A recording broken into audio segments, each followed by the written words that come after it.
ಸಾಕಷ್ಟು ವಿರೋಧ ಬಂದ ಹೊರತಾಗಿಯೂ ದ್ವೇಷ ಭಾಷಣ ವಿರೋಧಿ ಅಥವಾ ಪ್ರತಿಬಂಧಕ ಮಸೂದೆ ಪಾಸಾಗಿದೆ. ವಿಧಾನಸಭೆಯಲ್ಲಿ ಈ ಒಂದು ವಿಧೇಯಕವನ್ನು ಅಂಗೀಕಾರ ಮಾಡಲಾಗಿದೆ.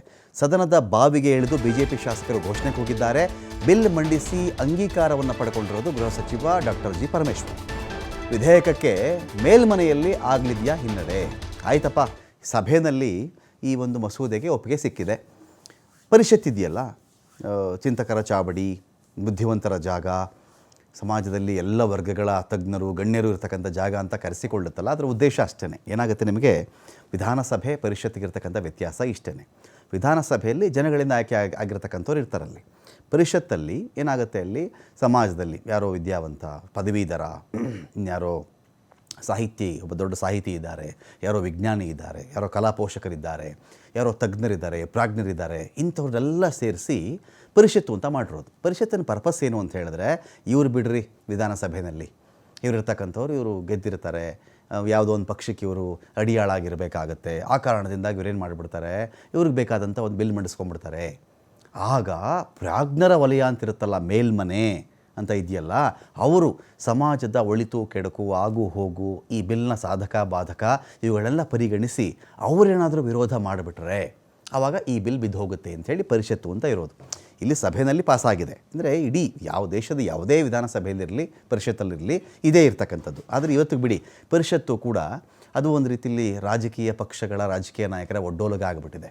ಇವತ್ತಿಗೆ ದೊಡ್ಡ ಮಟ್ಟದ ಚಿಂತಕರು, ಪ್ರಾಜ್ಞರು, ಮಹಾನ್ ಒಳ್ಳೊಳ್ಳೆ ಮಾತುಗಾರರು, ತಜ್ಞರು, ಆ ಥರದವ್ರು ಕಡಿಮೆ, ಆ ಥರದ ಸಂಖ್ಯೆ ಕಡಿಮೆ. ಪಾರ್ಟಿಯಿಂದನೇ ಯಾರೋ ಇರ್ತಾರೆ, ವಿಧಾನಸಭೆ ಟಿಕೆಟ್ ಸಿಕ್ಕಲಿಲ್ಲ ಅಂದರೆ ಆ ಪರಿಷತ್ ಟಿಕೆಟ್ ಕೊಟ್ಬಿಡೋ ಅವನಿಗೆ.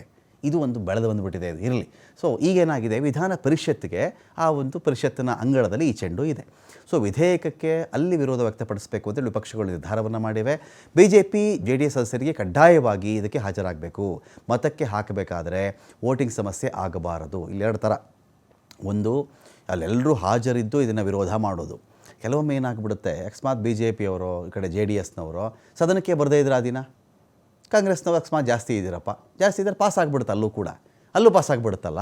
ಸೊ ಹಾಗಾಗಿ ಕೆಲವ್ರು ಏನು ಮಾಡಿಬಿಡ್ತಾರೆ, ಜಾಣತನ, ಒಳಗಡೆ ಆಸೆ ಇರುತ್ತೆ ಕಾಂಗ್ರೆಸ್ ಪರವಾಗಿ ನಾವು ಇಲ್ಲಿ ಇರಬೇಕು ಅಂಥೇಳಿ. ಆದರೆ ಅಲ್ಲಿ ಬಂದ ಮೇಲೆ ಓಟ್ ಹಾಕಲೇಬೇಕಲ್ಲ, ಓಟ್ ಹಾಕಲೇಬೇಕಲ್ಲಿ. ವಿಪ್ ಜಾರಿ ಆಗಿಬಿಟ್ಟಿರುತ್ತೆ.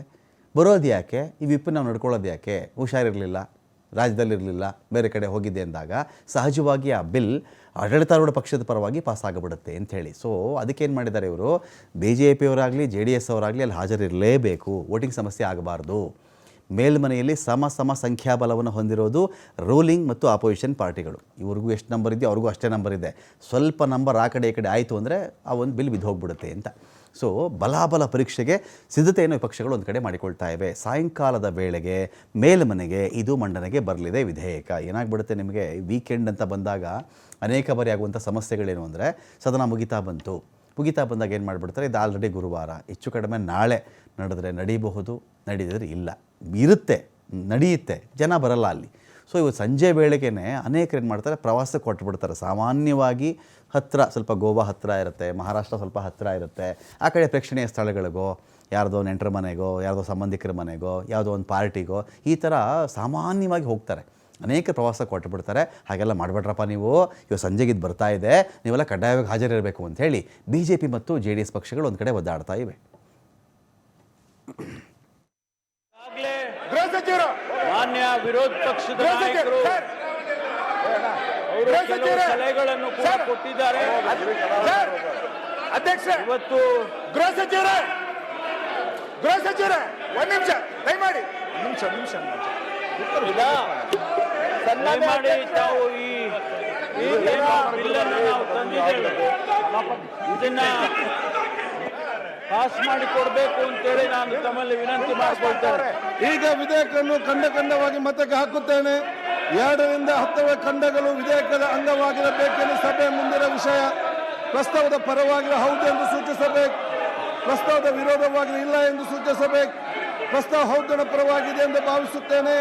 ಪ್ರಸ್ತಾವ ಹೌದನ ಪರವಾಗಿದೆ. ಪ್ರಸ್ತಾವ 8 ರಿಂದ 10 ಖಂಡಗಳು ವಿಧೇಯಕದ ಅಂಗವಾದವು.